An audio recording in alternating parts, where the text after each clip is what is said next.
চলো আজকে ঘরোয়াভাবে চিকেন বানানো যাক।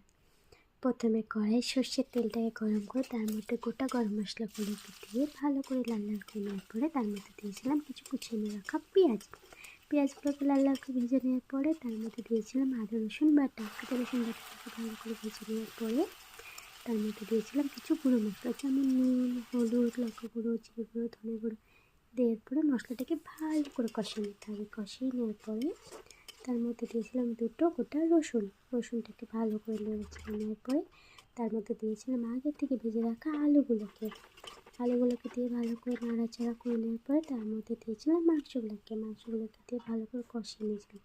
কষানোর সময় আমি একটা সিক্রেট মশলা দিয়েছিলাম, যেটা আমার ঘরে বানানো।